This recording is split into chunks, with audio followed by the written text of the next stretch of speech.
overview Flutter di bagian ini kita akan mencoba melihat apa sih sebetulnya Flutter, kemudian bagaimana sebetulnya kalau kita ingin mengembangkan aplikasi mobile tanpa Flutter misalkan, ya, dan bagaimana perbandingannya, kemudian kenapa kita menggunakan Flutter, keuntungannya apa, ya, kemudian bagaimana Flutter ini dikompilasi menjadi sebuah kode aplikasi yang bisa dijalankan di device gitu ya, dan selanjutnya gitu ya. Ini jadi untuk mengembangkan sebuah aplikasi mobile tentunya kita nggak harus pakai Flutter ya. Ada yang namanya pengembangan dengan menggunakan platform natif ya. Pendekatannya natif artinya memang um, aplikasi mobile tersebut dibangun dengan menggunakan bahasa yang memang disarankan dari uh, platform. Contohnya Android. Android kan menyarankan menggunakan Kotlin gitu ya. Kalau misalkan iOS, misalkan menggunakan Swift gitu. Nah ini dengan cara menggunakan pendekatan natif ya. Kelebihannya apa? Kelebihannya jelas memiliki banyak aplikasi yang tersedia yang kalau setelah diuji secara mendalam dan memiliki komunitas besar serta tutorial yang tersedia secara terbuka. Dan dari sisi kontrol, dia memiliki kontrol yang maksimum. Maksudnya apa? Maksudnya kalau kita mau menggunakan beberapa library, contohnya kita membuat aplikasi augmented reality, kan itu membutuhkan komunikasi dengan hardware kamera gitu ya. Nah itu sudah dengan default sudah disupport gitu ya di pengembangan dengan pendekatan performatif ini, sehingga itu lebih mudah gitu ya. Untuk debugging pun sudah lengkap di sana ya. Termasuk kalau Anda misalkan membuka Android Studio, namanya juga Android Studio ya, membuat studio untuk membuat aplikasi Android gitu ya. Di sana sudah terdapat debugging tools, kemudian dokumentasi ya, API dan sebagainya itu sudah terdapat di sana. Dan yang paling penting juga ketika kita mengembangkan aplikasi mobile secara natif, secara kinerja memang uh, optimal gitu ya, maksimum. Nah, kinerjanya baik gitu ya. Cuman kekurangannya apa? Kekurangannya adalah kalau misalkan aplikasi yang kita bangun itu sudah populer nih di satu platform, misalkan Android gitu ya, dan kita ingin mencoba mendeploynya di aplikasi yang basisnya adalah iOS gitu, platformnya iOS. Kita tentu saja harus membuat aplikasi tersebut dari scratch ya. Jadi kita tulis kodenya ya dengan menggunakan kode Swift misalkan atau Objective-C gitu ya. Nah, ini yang menjadi salah satu kekurangannya gitu ya. Dalam hal ini bukan pilihan yang bijak untuk tim pengembangan yang kecil ya, atau misalkan membutuhkan kesempatan untuk menggunakan native platform ini gitu ya. Kalau hanya butuh mencoba ngecek pasar aja, kita bisa menggunakan yang hybrid gitu ya.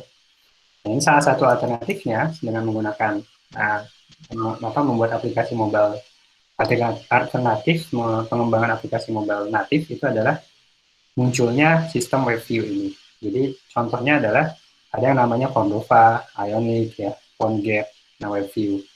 Pada dasarnya pendekatan pengembangan mobile dengan menggunakan WebView ini kita membuat aplikasi mobilenya dengan menggunakan teknologi web gitu ya. Biasanya menggunakan JavaScript. Gitu. Hanya saja memang dari sisi performa ini yang paling paling yang menjadi kekurangan dari pendekatan ini gitu ya. Pertama rendering ya, karena rendering review gitu ya. Dan nanti ada komunikasi di sini nih, ada yang namanya bridge gitu ya, ada yang namanya JavaScript bridge atau apa jembatan JavaScript. Dimana kalau misalnya kita membutuhkan service tertentu di platform nih, di sini misalkan di sebelah kanan, itu harus komunikasi dulu dengan ini, dan ini implikasinya adalah ke bagian performa tadi. Kemudian ketika misalkan terjadi isu, misalkan ada bug, nah ini ketika debugging ini akan sulit gitu ya, karena bisa jadi masalahnya bukan di platform tapi di kodenya JavaScript ini gitu ya. Atau bisa jadi bukan di kodenya ini tapi ketika misalkan di bridge ini yang masalah gitu ya. Dan ini yang kadang menjadi mumet ketika kita menggunakan WebView ini gitu ya. Nah ini tadi yang saya sebutkan sebagai JavaScript bridge ya. Jadi ketika komunikasi dari ini contohnya di sini, ketika ada event nge-tap sebuah tombol, maka dia akan platform akan coba berbicara to native code, kemudian native code akan menyeberangi bridge ya, jembatan ini untuk berbicara dengan bahasa JavaScript-nya ini gitu, JavaScript-nya ini gitu. Kemudian setelah dapat komunikasinya ya kembali lagi kayak gitu. Dan ini setiap kali ada event terjadi akan terjadi dua kali ini ya kebalikan, dan itu lama gitu ya. Alternatif lainnya adalah dengan melakukan compile to native cross platform. Jadi selain Flutter sebetulnya ada lagi ya, Anda bisa menggunakan Xamarin, nanti akan di-compile ke native juga gitu ya, native script, React Native ya. Ini kelebihannya nih, ya ini di Xamarin 2011, kemudian Native Script 2014, React Native 2015, dan Flutter ini termasuk baru, tapi dari sisi kemudahan memprogram gitu ya, ini mudah gitu ya. Ini bahasanya juga open source. Ya, di sini ada yang proprietary ya, kayak JSX dan JavaScript gitu. Ini ada cross platform yang tadi ya, ada bridge-nya juga gitu. Jadi komunikasinya tetap jadinya nggak efisien gitu. Ada waktu yang terbuang di sana. Nah, kenapa Flutter? Ya, kenapa kita menggunakan Flutter sebagai alternatif yang terbaik misalkan di sini? Pertama adalah Flutter itu mobile SDK yang dibangun dan di open source-kan oleh Google. Biasanya uh, ketika ada perusahaan yang backup itu besar ya, uh, teknologi ini akan lebih lama itu umurnya gitu ya. Walaupun Google uh, terkenal suka suka memberhentikan produknya sendiri gitu ya. Tapi di sini karena ada komunitas ya open source, jadi insya Allah sih Flutter masih bisa bertahan lama gitu ya.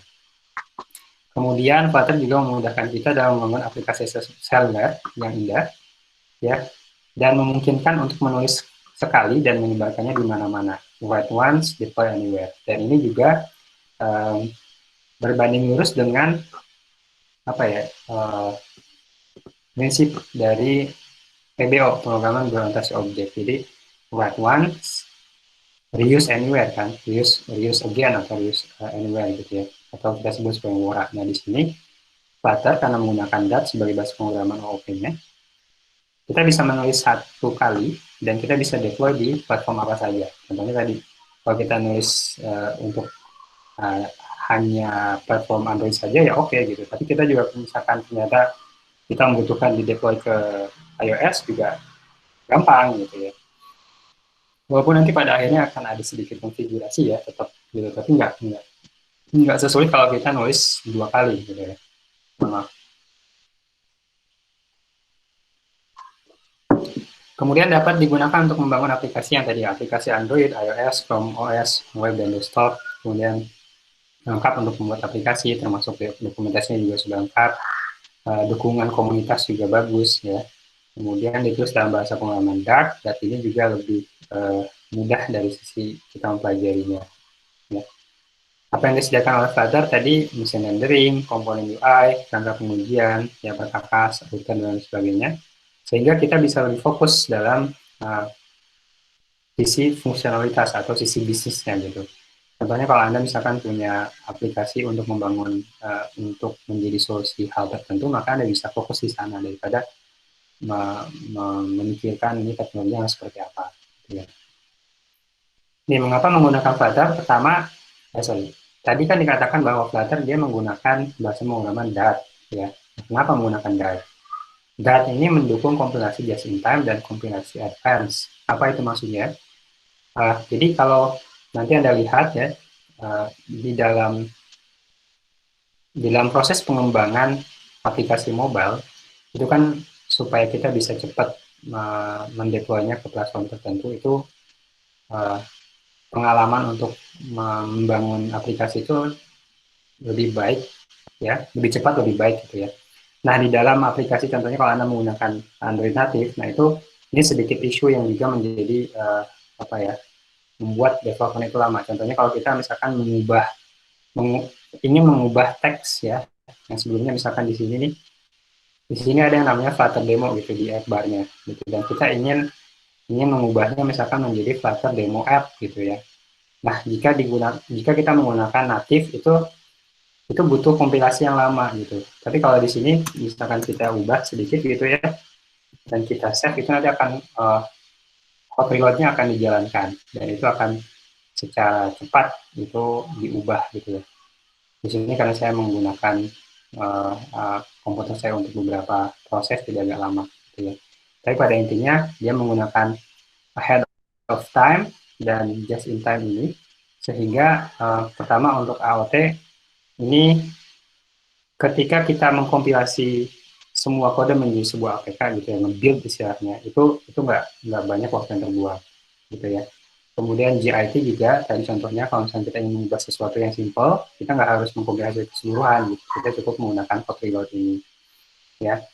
Selanjutnya juga, kenapa kita menggunakan Dart? Dart adalah bahasa pemrograman OP yang tidak perlu menggunakan bahasa markup. Jadi kalau misalkan di apa kita mengembangkan aplikasi mobile di Android native misalkan, itu ada dua bagian. Jadi ada bagian yang berhubungan dengan logika, logik bisnisnya seperti apa. Tapi juga ada bagian yang berkaitan dengan user interface. Dan untuk membuat user interface itu menggunakan bahasa yang berbeda. Ya. Pertama adalah Java misalkan atau Kotlin, dan satu lagi menggunakan markup language atau XML. Nah, ini kalau misalkan Anda terbiasa langsung kode, nah ini akan sedikit menambah waktu development Anda gitu ya. Nah, di Dart ini kita tidak perlu menggunakan bahasa markup gitu. Nah, dari sisi penggunaan, untuk pengguna, Flutter membuat antarmuka pengguna yang menarik untuk aplikasi. Jadi untuk pengguna, kalau Anda misalkan melihat aplikasi Flutter misalkan seperti AdSense gitu ya, yang dibuat oleh Google, itu menarik kita gunakan gitu ya. Kemudian untuk pengembang, Flutter memudahkan pengembang baru untuk memasuki dunia pembuatan Flutter, memudahkan kita yang baru belajar untuk mengembangkan aplikasi mobile ini dengan cepat gitu, karena tadi ya dari sisi learning curve istilahnya gitu ya, cara belajar itu nggak sesuai kita membuat aplikasi natif. Dan untuk desainer ini, karena Dart itu sebetulnya dirancang untuk kebutuhan user interface juga, sehingga dari sisi desain itu kalau kita misalkan membuat desain seperti ini, maka dari sisi teknikalnya pun nggak jauh beda gitu dengan apa yang kita desain. Jadi untuk desainer ini akan lebih menyenangkan gitu ya. Nah, ini kompilasi Flutter. Jadi kalau tadi di dalam membuat aplikasi dengan menggunakan cross platform seperti JavaScript itu akan membutuhkan JavaScript bridge. Nah, di dalam Flutter, ketika misalnya kita mengcompile kode kita, itu dia mengcompile kodenya langsung ke kode ARM. ARM ini adalah kode prosesor yang digunakan di perangkat seluler modern, atau misalkan di perangkat yang dapat dikenakan, ya kayak smartwatch gitu ya, kemudian IoT ya. Dan ketika dikompil, dia mempunyai sistem atau mesin renderingnya sendiri yang kita sebut sebagai SKIA. Ini juga dari Google juga gitu ya. Jadi ketika rendering ya, kenapa dia cepat, kenapa dia perform dengan baik, dia mempunyai rendering mesinnya sendiri gitu. Kemudian aplikasi berjalan secara natif ya, karena dia berbicara langsung dengan platform gitu ya. Tidak perlu melewati jembatan apapun seperti itu. Jadi tidak ketika misalkan kita nge-tap sesuatu itu langsung ke platformnya gitu ya, nggak lagi komunikasi lagi dengan kode kode antaranya gitu ya. Ini kelebihan dari Flutter ya. Jadi kelebihannya kalau kita bisa rangkum tadi, tidak ada jembatan JS sehingga tidak perlu menggunakan Dart saat runtime. Implikasinya apa? Tidak kehilangan kinerja dan produktivitas gitu ya. Kemudian waktu kompilasi, untuk mengkompil keseluruhan kodenya gitu, itu nggak lebih dari 30 detik ya. Ya. Ini juga tergantung mesinnya tadi ya, speknya kayak gimana. Kalau misalnya speknya bagus, ini rata-rata di 30 detik itu semuanya gitu ya. Kemudian ada hot reload ini nih yang bikin enak development ya, produktivitasnya juga meningkat. Jadi kalau misalnya ada perubahan sedikit, kita nggak harus compile semuanya gitu ya. Walaupun di pengembangan natif pun sekarang sudah ada hot reload juga ya, mirip kayak hot reload juga. Tapi dari sisi kompilasi time-nya tetap masih jauh dari yang ada di Flutter ini gitu ya. Dan kelebihan Flutter lainnya adalah dia kita cukup menulis sekali kodenya, kita uji, kemudian terapkan di platform yang kita inginkan ya. Kemudian dari sisi kalau misalnya kita bekerja barengan sama orang lain dalam tim gitu ya, dan berbagi kode ini mudah karena kodenya satu gitu, sama gitu ya. Walaupun nanti di dalamnya ada kalau Anda lihat di sini ada struktur, Di sini ada struktur ya, ada Android, ada iOS ya.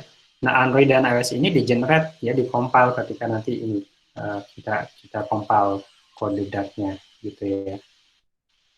Sehingga dari sisi apa berbagi kode pun lebih mudah, produktivitas dan kolaborasi juga lebih mudah karena kodenya sama ya, pembayaran kode juga lebih mudah karena kodenya juga tadi gitu cuma satu gitu.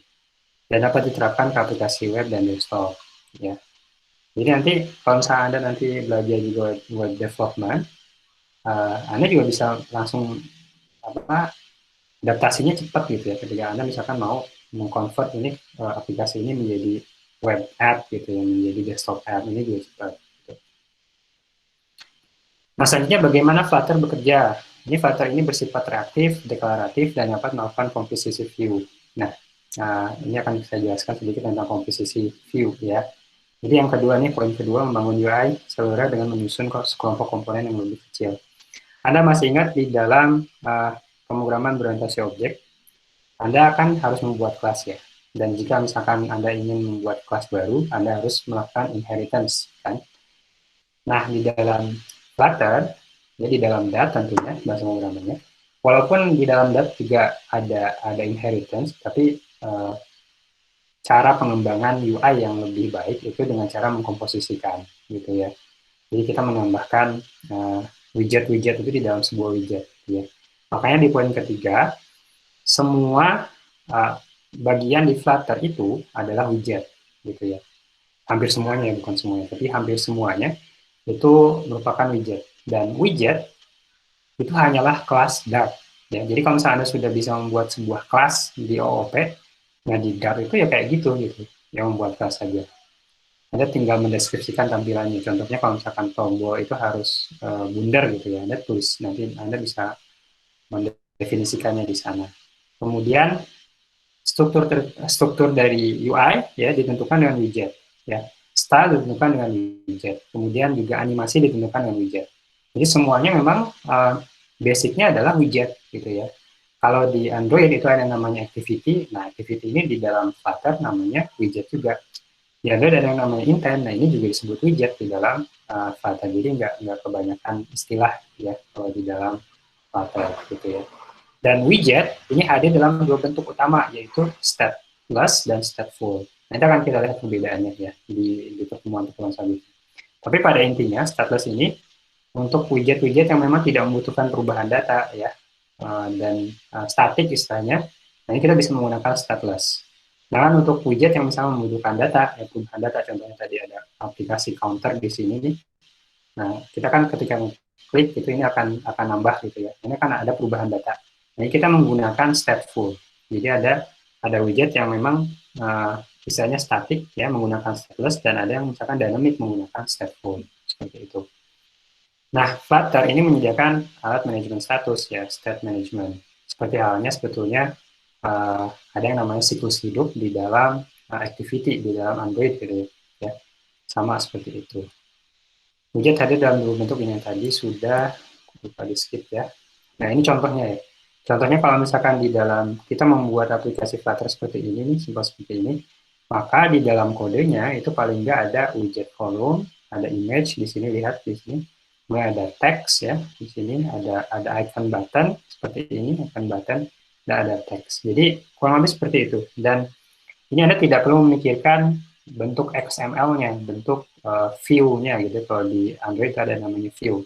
Nah, Anda tidak perlu memikirkan nanti XML-nya kayak gimana ya. Nah, di dalam Flutter Anda cukup membuat apa namanya kodenya seperti ini. Ini kelas-kelas widget tertentu. Ya. Dan ini adalah arsitektur Flutter.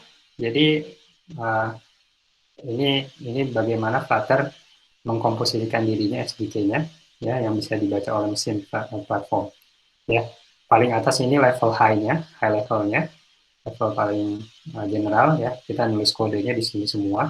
Kemudian kode itu nanti akan diterjemahkan menjadi ini ya bagian-bagian sini komunikasinya. Dan nanti ketika misalkan ada kebutuhan embedding juga ya di platform, nah ini nanti akan berjalan seperti ini. Ya. Oke, sampai sini ada pertanyaan. Saya coba menyimpulkan nih. Jadi Ini hanya overview, jadi nggak terlalu banyak materi di pertemuan ini. Kesimpulan adalah Flutter, pertama Flutter adalah SDK seluler yang ditulis dengan Dart, ya. Kemudian untuk membuat aplikasi seluler, ya, dengan mudah gitu dan berkinerja. Dart ini adalah bahasa pemrograman OOP yang dibuat oleh Google dan open source, ya, dan dikompil ke bahasa ARM. Nah, maksudnya open source ini kayak gimana sih maksudnya? Jadi kalau misalkan Anda melihat uh, sedikit ya, saya sedikit kembali ke open source ini. Jadi kalau misalnya Anda ada kelas namanya text tadi ya, di sini ini ada widget namanya text icon button. Nah, Anda bisa melihat icon button itu isinya kayak gimana gitu. Ya, berbeda dengan kalau misalkan kita membuat aplikasi mobile menggunakan iOS. Anda nggak akan tahu isinya icon button itu kayak gimana di dalamnya, di konstruksinya kayak gimana, karena dia bukan open source, proprietary, jadi private gitu ya. Kemudian, nah, cepat, juga mudah dipelajari. Kemudian juga keuntungannya dia bisa ada JIT ya, just in time tadi, dan juga untuk kebutuhan hot reload, dan juga AOT, ahead of time tadi ya, kompilasinya gitu. Kemudian ideal untuk siapa saja yang ingin membuat aplikasi lintas platform dengan kinerja yang bagus. Kemudian juga pilihan terbaik juga ya untuk tim, paling nggak tim yang kecil gitu ya. Di Flutter semuanya adalah widget, sehingga Anda berpikirnya ya widget gitu ya. Kayak Anda nanti kalau misalnya nanti di pertemuan saja akan dijelaskan juga bagaimana Anda berpikir membuat aplikasi gitu. Jadi kayak kita bikin uh, graph tree lah ya. Kalau Anda pernah dengar di struktur data ada yang namanya tree, nah itu kurang lebih widgetnya itu disusun seperti itu gitu. Kemudian widget hadir dalam dua bentuk utama, yaitu stateless dan stateful. Flutter menyediakan alat manajemen status ya, seperti metode siklus hidup widget dan objek khusus. Ya, ini referensinya. Sampai sini ada pertanyaan?